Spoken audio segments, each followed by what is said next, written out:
cabin was built in 1860. The town of Brookeville, Maryland is digging for truth, physically and metaphorically.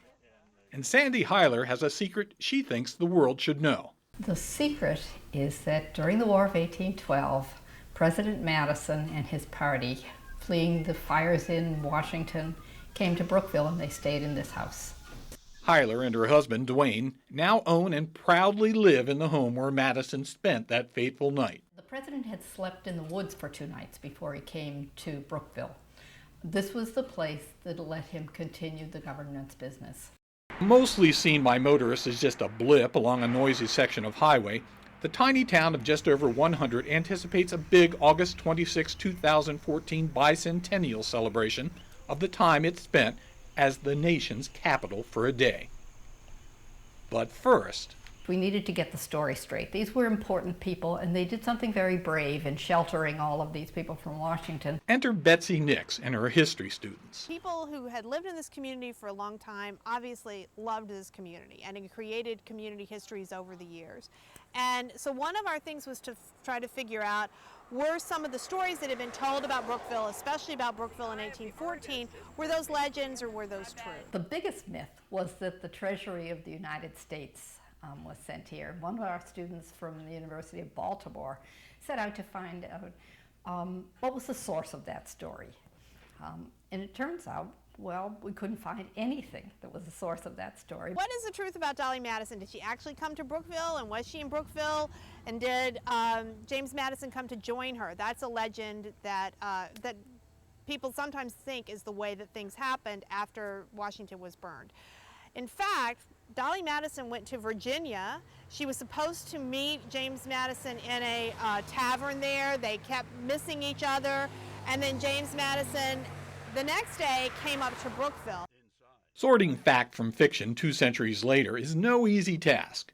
So Heiler cobbled together a small army of mostly volunteer resources, archaeologists, historians, archivists, and researchers. But it's Heiler herself who made the biggest sacrifice.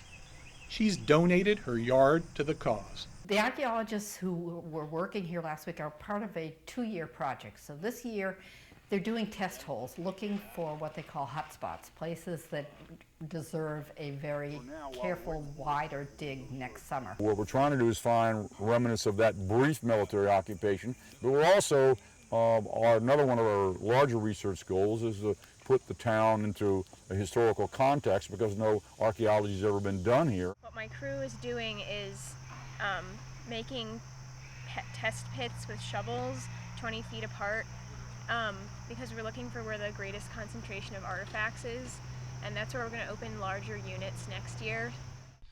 For an archaeologist, a good day can be finding an old button, an old coin, or shards of pottery. We work in the dirt to see what story the dirt can tell, and where it's found in the dirt, where the artifacts are found. It tells a story. It tells the story of who was there.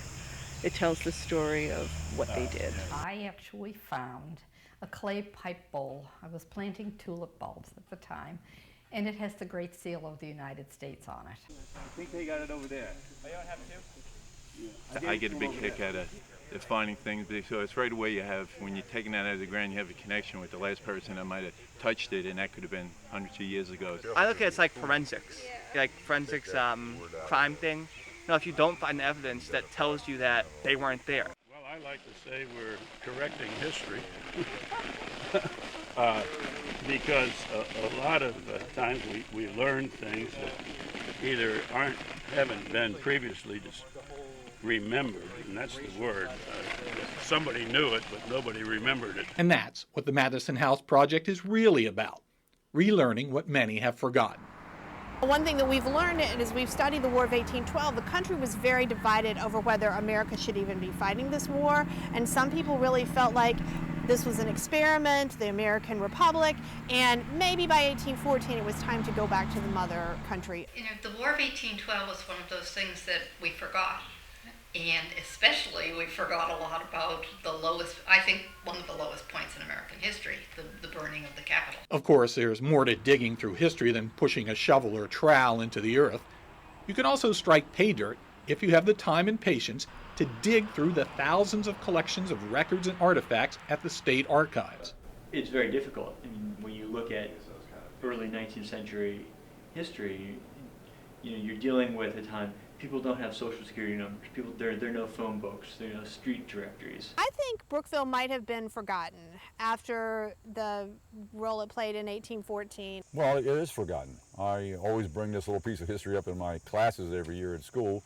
Basically, no one knows of it. It's a forgotten chapter of American history. If the general public is asked to name the towns that are the U.S. capital ever, they are not going to say Brookeville, Maryland. Me and my coworker, Kyle Bacon, have been entrusted with rediscovering Brookeville's forgotten history. Brookeville was the scene of a small explosion in industry at the beginning of the 19th century. Some of the Brookeville residents were responsible for the founding of the B&O Railroad, the construction of the Erie Canal. They were largely responsible for major advances in our infrastructure.